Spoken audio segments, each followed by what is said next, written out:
Hello, YouTube! YouTube, I'm at PenguinCon. Say hello, everyone. It has been a year, and in that year, a man named Chuck Tingle got nominated for a Hugo Award. And you know what? Those goddamn puppies cannot take Chuck Tingle away from me. So, if you saw this on the slate and you're like, what the fuck is this? This is a story called Space Raptor Butt Invasion. I like how you're like, let me get settled. Okay, all right, I'm into it. Okay, here we go. It's going to be a long year. It has been a long year. Oh, that's horrible. It's going to be a long year for you up here, my fellow astronaut, Officer Pike says. You think you're ready for it? No.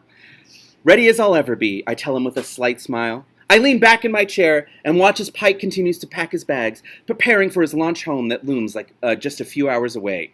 Lucky bastard. Nothing can prepare you for the loneliness of space until you're actually here, floating in orbit on a giant rock as it circles some distant star. Pike knows this as well as I do. We were both stationed here on Zorbus 2 years ago, taking over for 2 other astronauts who had just finished putting in their time. This would probably give me some sort of solace, knowing that Pike fully understood the feelings of loneliness that were already brewing up inside me. But even given our shared experiences, he has no idea what's in store. The tense is just, it's so beautiful. This is because, up until today, all astronauts participating in the Earth Outpost program have had a partner with them at all times. In fact, some of the more active stations can have someone groaned already. You have no fucking idea. Like, that's not the thing you're going to groan at. In fact, some of the more active stations can have up to 6 humans inhabiting them at once. Now, thanks to budget cuts,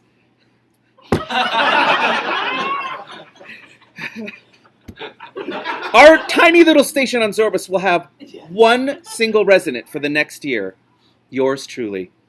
Not me, but... I mean, you can imagine this is me if you want, but just fair warning, it's not going to work out well. This is not at all what I signed up for, but at this point I'm not exactly in the position to argue. You probably are, but okay. Just remember, Pike says, with complete sincerity, you're up here doing a lot of good for the folks back down there on Earth. Try not to forget it. I let out a long sigh. I know. Pike stops. I don't think you do, and I don't blame you. It's easy to get detached up here, Lance, but you've got to focus on the positives. Without us, Earth would have no hope of ever finding another home.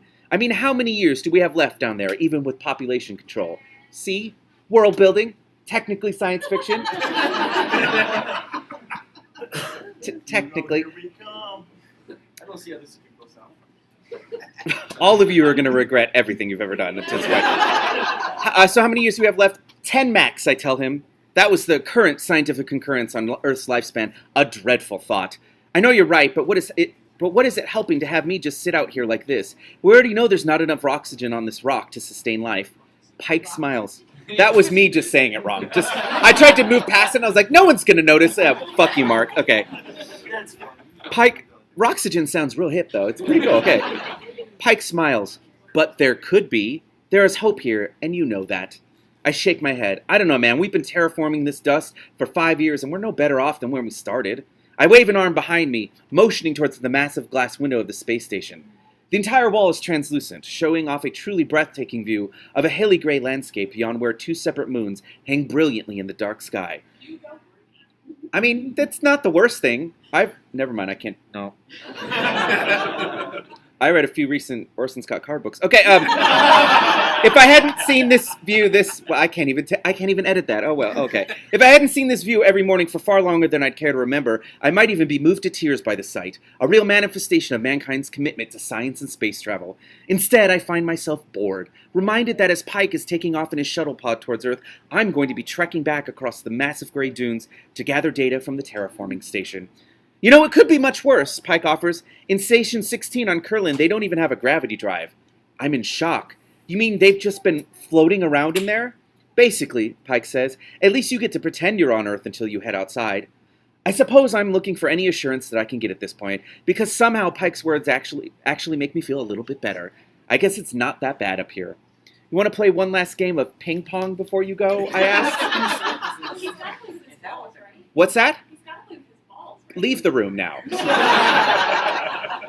We can turn the gravity low just like you like it. That actually does sound filthy, so thank you. Pike, Pike cracks a wry grin. You're on. I begin to stand when suddenly an announcement comes blaring over the space station's loudspeakers, and that same mechanical voice that I've come to know and love.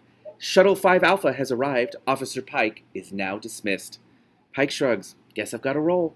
As Pike puts on his spacesuit, I join him, figuring that I'll walk out to see him off, and then continue on my way to the terraforming outpost. We suit up quicker than normal, as clearly Pike can't wait to get off this fucking rock, and then open the hatch door and step out into the dark alien landscape. Well, I guess I'll be seeing you soon, I guess, Officer Pike radios to me through his helmet, exchanging a hug in our bulky white spacesuits. Yeah, you will, I tell him. In 1 year, I'll buy you a beer back on Earth.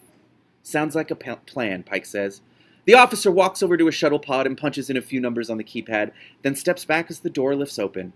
The dust is still settling from the ship's recent landing in this low-gravity air. Fly safe, I offer, through the static of our spacesuit headsets. He nods and is about to close the shuttle door, but then stops, looking at me with a deathly seriousness, which I am attempting to do but cannot, because...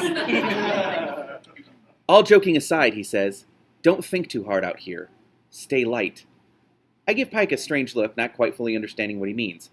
Space can get a little strange, Pike tells me. People can start seeing things. He trails off. Anyway, just take care of yourself. Yeah, not at all. I will, I say with a nod. Pike closes the shuttle door and then begins his countdown for launch, prompting me to step back away from the ship. Moments later, the entire thing starts to lift up into the air, propelled by its minor gravity drive, and before I know it, the shuttle is hurtling off through space so fast that I can barely see it. And suddenly, I am completely alone. Still haunted by Pike's final words, I begin to make my usual walk across the hills of space dust towards our perpetually worthless terraforming station. As much as I've gotten used to the sight of these alien vistas, I will admit that it still makes me a little giddy every time I go for a walk in such a low-gravity environment. As I bound over the hills, I'll admit that a smile slowly begins to cross my face. It's only when I reach the top of the mountain and look down the other side that I freeze in shock and fear. There before me, some 100 yards away, is the terraforming station, just as it should be. Beyond that station, however, is a figure that's clad in a suit quite similar to mine. Dun, dun, dun. You shouldn't be interested in this. Okay. The two of us seem to notice each other at almost exactly the same time, locked in a bizarre standoff before suddenly the other figure turns and climbs aboard its two-wheeled vehicle, which I guess he didn't see before, but okay, whatever. Details. Exactly, yeah. The next thing I know, the space-suited figure is taking off into the distance, riding furiously down into an alien valley before disappearing from my sight. It all happened so quickly that I don't even have time to give chase, simply struck dumb as I reel with the significance of what just happened. Holy shit is all that I can manage to say. That's fair. Space is a weird place. Yeah, as I continue towards the terraforming station, my head is swimming with all kinds of confusing thoughts. Was I already space crazy? Was I so upset by the thought of my impending loneliness that I'd created a fellow astronaut in my head? It's possible. Okay, all right. Yet as I arrive at this... Yeah, I know. And as I arrive at the station and search the surrounding grounds, I find definite footprints and wheel tracks in the dust. Unfortunately, as the space winds begin to pick up, I quickly realize that I will not be able to follow them before they are swept away entirely. What's that? Space winds. That's not the thing you're going to question, so hold on. Like if that's... What's that? I was more questioning if it was a bike or a Segway. What kind of two-wheel vehicle? Ooh. What kind? Oh my god. It's a Segway. I mean, ultimately it doesn't help anything at all. It's still going to be terrible. But that is a good question, though. I like that. The Segway is what takes us to the next scene. This is terrible. Okay. That was horrible. I hate whoever said that. I quickly fulfill my duties at the outpost and then immediately head back towards the main station, wasting no time at all as I head inside and tear off my spacesuit. Tear it off. For just Computer, has Earth sent another astronaut to join me? I ask aloud. No, you will spend the next year alone, the space station computer says, its mechanical voice echoing throughout the massive outpost. Are you sure? Because I could have sworn that I just saw someone out there at the terraforming unit. I am sure, states the computer flatly. There are no records of any new arrivals at this station. I collapse onto the couch and look out at my tired and true view of the alien landscape, letting out a long sigh. Then who the fuck was out there tonight, I ask myself. He's asking the tough questions, guys. Strangely realistic. Like, you're like, this is what I would do. I mean, I wouldn't be there, but okay. I awaken to the sound of a loud knocking on the hatch door, and then sit upright in a frantic moment of confusion. Pike, I call out, glancing around as I try to get my bearings. I must have fallen asleep on the couch. It only takes a few seconds to remember that Pike is no longer here with me, and a stab of fear comes shooting through my heart. If not Pike knocking on the door, then who is it? Cautiously, I stand up and walk over to the hatch, wondering now if the sound was nothing more than my paranoid mind playing tricks on me. The knocking comes again, and I jump. Hello, I call out.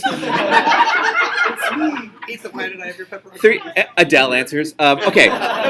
3 more knocks. My curiosity getting the best of me. Why? No! Computer. I press a few buttons on the keypad to open the external hatch. Fortunately, hold on, there is a camera set up right inside the holding area, and I gasp aloud as I see that same spacesuit-wearing figure enter the chamber. Hello, I say, into the microphone next to me as the external door closes behind the astronaut. Who are you? That's a normal question. I hope it roars. Who are you? Comes a voice from beneath the helmet. Lance Tanner of the Earth Outpost program, I offer. Earth? Asks the voice from inside the spacesuit. Yes, I tell him. The voice starts to laugh, quietly at first and then in a loud, jovial tone. We should talk, says the astronaut. May I come in? Sure, we have. Yes, all right, here we go. I swear to you all, this is the next sentence. I'm not exactly sure what the right call is here. I know what it is! Don't open the fucking door! What are you doing? When in doubt. But, sentence isn't over, but I can't just have this strange spaceman standing in my hatch all day, and I'm more than a little anxious to get to the bottom of all this. Poor choice of words. Open the hatch. Or a proper choice of words. I sigh and then reluctantly open the inside hatch door. Suddenly, I'm standing face to face with the unknown spaceman. Lance, nice to meet you, I say, extending my hand.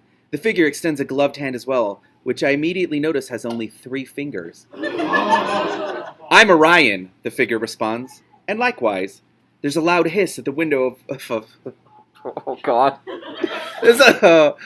Okay. So whenever I do these readings, and I did it last year, I talk about a point of no return. This is it. You will never, ever be able to associate this thing with anything else. We're here. Are you ready? Too bad. Okay. There's a loud hiss at the window of his helmet as his helmet slides upward, and I gasp aloud, recoiling in shock. There beneath the tinted glass is the smiling face of a voracious is not how you say that, Mark. Voracious Velociraptor. One of the most feared dinosaurs to ever roam the earth. A necessary fact. But you're I stammer, a dinosaur? Asks the beast. Yes! I feel faint, suddenly completely convinced that I'm suffering from some kind of severe space delusion. But that makes no sense, I say. I agree, says the raptor.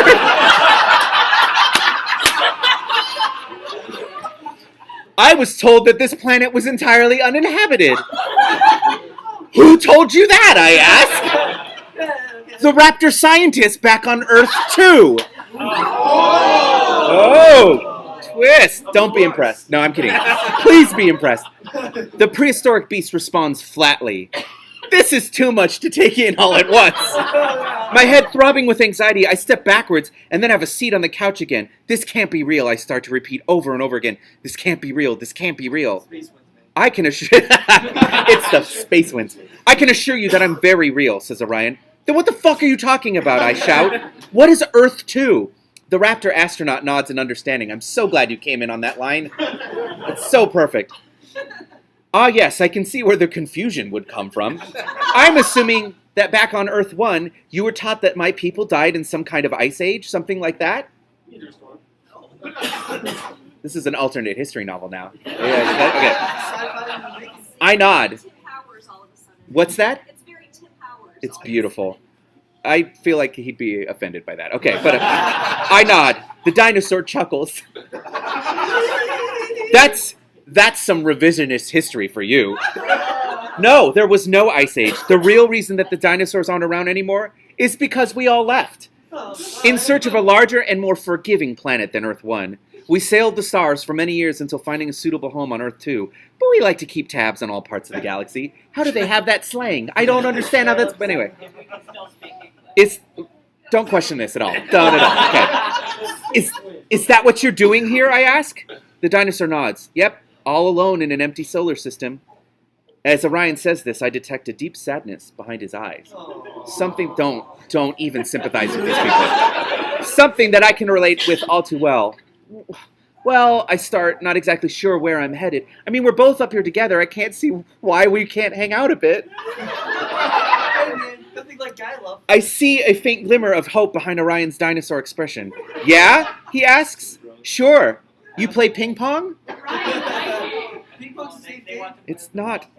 Over the next few days, Orion continues to come by the station and hang out. The two of us are an incredible duo, talking for hours on end about our experiences in space or trading nostalgic stories about our home world.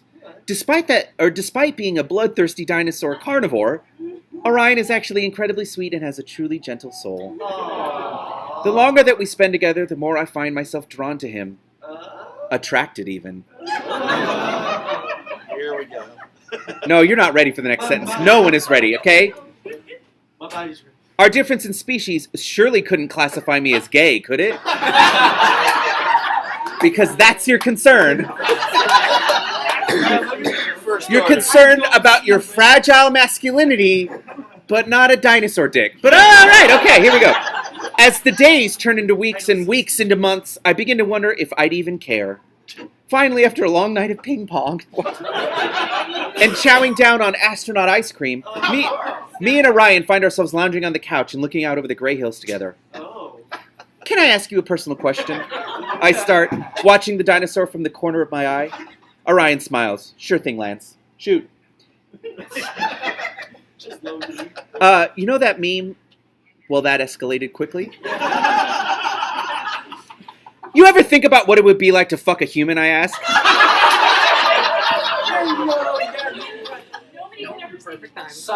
What's that? Nobody could ever say he wasn't direct. That's, yeah, very honest. We talked about that in Flirting for Geeks last night. Okay, I hate that I referenced that. Okay, my heart is now thumping ferociously in my chest, but I try to remain calm and even-keeled. I mean, yeah, who hasn't, Orion offers. The thing is, I'm a pretty big dinosaur, and... oh, Lord. And human women are just too delicate. I would probably crush one if I tried. Okay. All right. I let his words linger in the air for a moment, full of... He's a big beefy man. I know. Good thing. But it's now or never, I think to myself, taking a deep breath. What about a human man? I question. I can see the raptor's expression suddenly change as understanding washes over him. Yeah, I think I might be into that, actually, Orion tells me. I mean, it's not gay if it's a dude raptor and a dude human, right? I ask. I mean, this is asking the hard questions, everyone. Totally not gay, says the dinosaur. The raptor would have to be in control, though, dominating even. Yeah, I sigh, my cock rock hard in my pants. There's a moment of silence. Like this one. Get down on your knees, the raptor suddenly commands. Seizing the moment, I follow his instructions. There was one instruction there, but okay. Slipping off the couch and crawling onto my hands and knees in front of him, I sit with my head oh boy. I sit with my head at the level of Orion's lap and look up with my big brown eyes. Unzip me, Orion instructs. I'm shaking as what's that? What? It's in space, guys. It's a talking fucking dinosaur. Why do you care that he's wearing pants? All right. I'm shaking as I slowly reach up and pull down the zipper of his space pants. Thank you. Thank you. Where? Hold on. Now you're going to start questioning everything. Where a massive red dino cock is just waiting to be unleashed from its fabric prison. Okay, all right. Take it out, Orion demands. You need to be punished for being such a filthy little human. I am a filthy little human, I repeat. Coyly, then pull down the waistband of his space briefs and remove Orion's enormous raptor rod. All right, I grip it tightly and then start to pump my firm grip up and down over his length. Orion leans back into his chair, reeling from the incredible sensation of my touch. I start slowly at first, and then gain speed until I find a pleasant rhythm, using both hands to fully service his huge scaly cock. How do you like that, I ask? How does it feel to punish your astronaut human sex toy? Oh my god, that's so amazing, Orion moans. Placing... No! What? I forgot about this. Okay. Oh. Placing his claws around the back of my head and pulling me closer to him. That sounds threatening. Like, you better do this right or you're fucking dead. Okay. Now, let me punish that pretty gay mouth of yours. I open wide as Orion guides me over the end of his shaft, pushing deep into my mouth as I wrap my lips tightly around the girth of his dick. He keeps forcing me deeper and deeper until finally his swollen cock hits the back of my gag reflex, and that's not how that works. Okay. I'm going to be real personal here. I sucked a lot of dicks. That's not really, okay. That's not how it works. So, I like how I'm an expert on this, but I don't have a dino dick, so what am I talking about? That's the worst sentence I've ever said. All right, I'm moving on. I retch loudly, pulling back and releasing his member from my throat. I hate the word member, that's gross. I cough and sputter a bit, trying to collect myself as salty tears stream down my face. You're going to take that dinosaur dick and you're going to like it, Orion tells me. Taking me by the head and thrusting me down again, you should have known better than to test me. Test what? Okay, this line alone is why this deserves a Hugo. My people have been fucking for billions of years before you humans were even around. Less. This time, I'm ready for his length, however, and as the head of his cock hits my gag reflex, I somehow manage to relax enough to let him pass. Like Gandalf, I guess. Okay, all right. Now, without a limit to his dominating deep throat, Orion pushes me down until my head is pressed deep into his lap, my eyes and nose forced up against his rock-hard reptile abs. How does that anatomy work? Okay, all right. Orion holds me here for a moment, enjoying the sensation of being entirely consumed within my throat, and then finally pulls me back and begins to pump my head up and down over his shaft. When Orion finally lets me up for air, I take a massive gasp, and then climb up to kiss him deeply on the mouth. Does he have lips? Or, like, what part of the mouth? It's a big mouth, right? So was Orion cut? Let's find out. Okay. I reach down between my legs and grab his now slippery dick in my hand while beating it rapidly while using the leftover spit from my mouth as lube. No. Pound me like the homo space boy that I am, I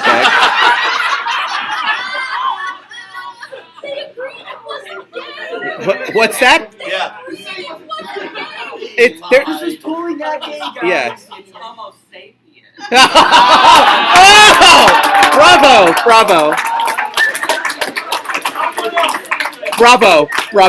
Bravo.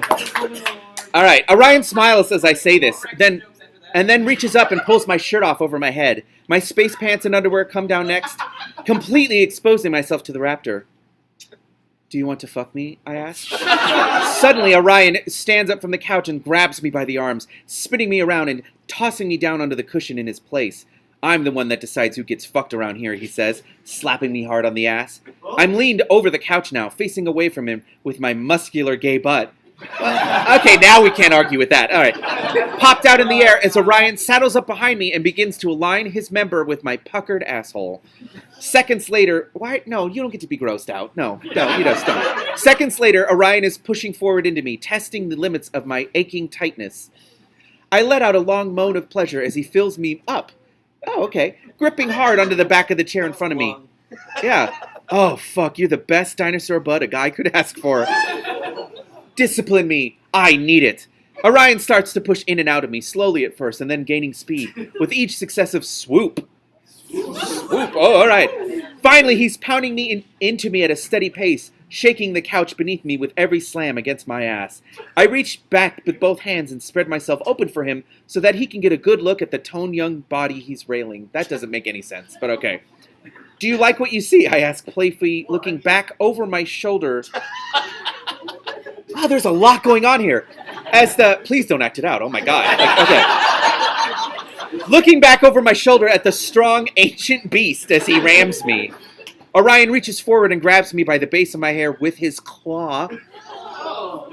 No! Pulling me back towards him as he continues to rail me from behind. Take this dick and shut your mouth, he commands. The dinosaur is dishing out the punishment here so the humans don't get to ask questions. Yes, sir, I answer. What the fuck was that? Orion counters. Yes, sir, I say a little louder. Good, Orion tells me. He's pounding me as hard as he can now. The force of our fucking literally scooting the couch across the space station floor. I can feel the pleasant sensation of a prostate orgasm blossoming deep within me, simmering to a boil. That makes me tremble with anticipation. Or death, I don't know, okay. I reach down and play with my dick to help myself along, edging closer and closer until I'm just about ready to her up, when suddenly Orion pulls out and flips me over. I'm laying on my back in the couch now with my legs spread out wide, completely open, and exposed like that filthy gay boy that I am. Well, he's coming to an understanding about himself. It's kind of beautiful. I know. Orion climbs forward towards me a bit, using the couch as leverage while he aligns his cock with my ass and then thrusts forward. I let out a long groan of pleasure as he pulses within my depths, holding my ripped legs back while I quake with wild passion. It actually sounds like an earthquake. Like, this is terrible. I can't believe I'm doing this, I mumble. Neither can we. And then start to frantically repeat over and over again. I can't believe I'm doing this. I can't believe I'm fucking doing this. The more the feelings of orgasm grow within me, the more I feel as though I'm moving towards a state of real shock. The events now? I mean, delayed onset, that's fair. None of this is fair, actually, but okay.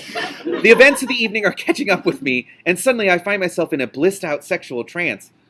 I start to frantically stroke my dick, and moments later, the powerful sensation of orgasm explodes within me. I kick my legs out straight as my stomach clenches tight in a series of mighty spasms, gritting my teeth as the words, "Oh, fuck," force their way through them in a tense hiss.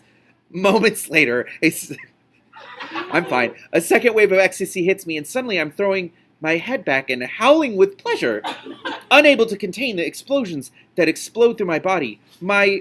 So, okay, we've got all of this, like, very flowery, ridiculous, explosive language, and then the next sentence is, my cum splatters everywhere. All right. Going the direct route, okay.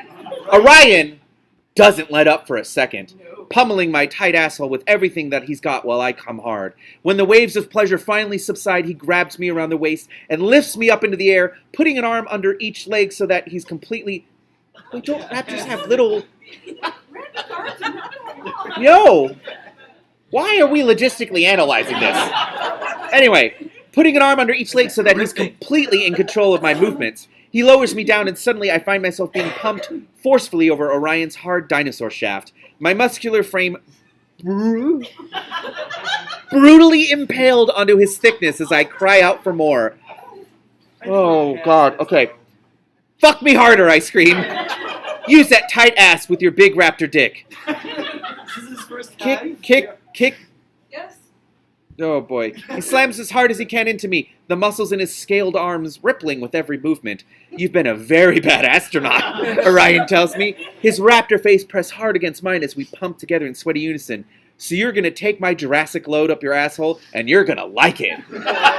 Yes, sir, I tell him. Fill me up with that hot load. Beg me, Orion demands. Please fill me with your nasty dino load, I cry out. I want your jizz inside of me. More, he screams. What more can you want? I'm exhausted now. Like, I'm just like, you can't, okay. Tell me to fucking come. Oh, okay. Blow your load inside of me, I answer back with equal fervor. The pace quickens to an incredible speed, Orion slamming up into my butthole like a jackhammer. No! No! As I hang in the air before him, moments later he leans back his head and lets out a powerful roar while pushing deep inside me. I'm coming, Orion yells, his thick dick erupting within me. I can feel his warm jizz spill up into my tightness in a series of commanding ejections. Whoa, okay. His cock twitching hard with every load until my entire asshole is filled. The entire thing. That's not how that works too. Okay. Anyways, when there's no room left, his spunk comes spilling out from the edges and onto the space station floor. Who's the janitor? Who's going to clean up? The Raptor holds me in the air for a minute while we both catch our breath and then slowly lowers me down to the ground where I stand on woozy legs. Fuck, that was incredible, Orion tells me, clearly just as exhausted as I am. I think that the next year up here is going to work out just fine, I tell the dinosaur, unable to keep the smile from spreading out across my face as I lay back against the soft couch behind me. The end. Don't clap for that. Nominated for a Hugo. He fucked a dinosaur and he couldn't get any tail. I'm ending the video right there.